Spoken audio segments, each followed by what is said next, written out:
অঞ্চলতে এখন হোলচেল পাইকাৰী বজাৰ খুলিছে মাছৰ। ইয়াতে বহুত ধৰণৰ যিকোনো ধৰণৰ মাছ পোৱা যাব। আপোনালোকে কেনেকুৱা আশাবাদী? আমি বহুত আশাবাদী। আগন্তুক ভোগালী বিহু আছে, অসমীয়াৰ বাপতি সাহোন এই ভোগালী বিহু। এই ভোগালী বিহুৰ উপলক্ষে আমি খুব ভাল ভাল মাছ খুব কম দামত আমি ৰাইজক দিবৰ কাৰণে আমি ব্যৱস্থা কৰিছোঁ।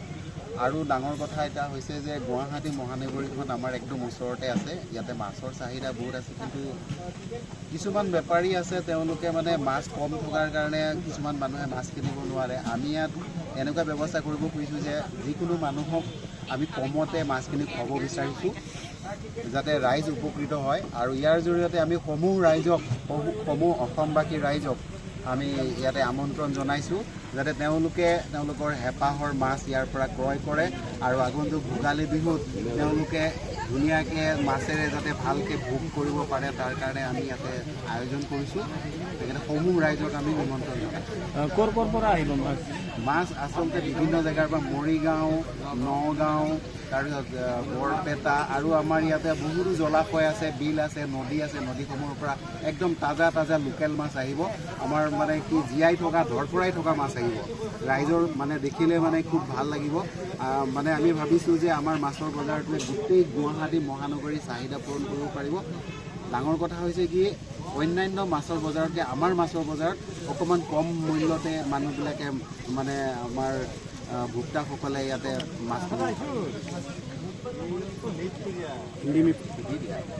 गाँव मोरीगांव बरपेटा और जहाँ जहाँ भी मछली का ये खेत होता है वहाँ से मछली आएगा और यहाँ पे इकट्ठा होगा। यहाँ पे होलसेल मार्केट होगा। यहाँ से गुवाहाटी हो चाहे अदर प्लेसेस हो, शिलोंग हो, यहीं से मतलब कि मछली का सप्लाई होगा।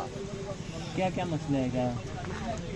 मछली के बीच में होगा रोहू, मिर्का, भोकुआ, कटला और शीतल, आरी, मतलब कि जितने भी अच्छे मछली है सब यहाँ पर मिलेगा।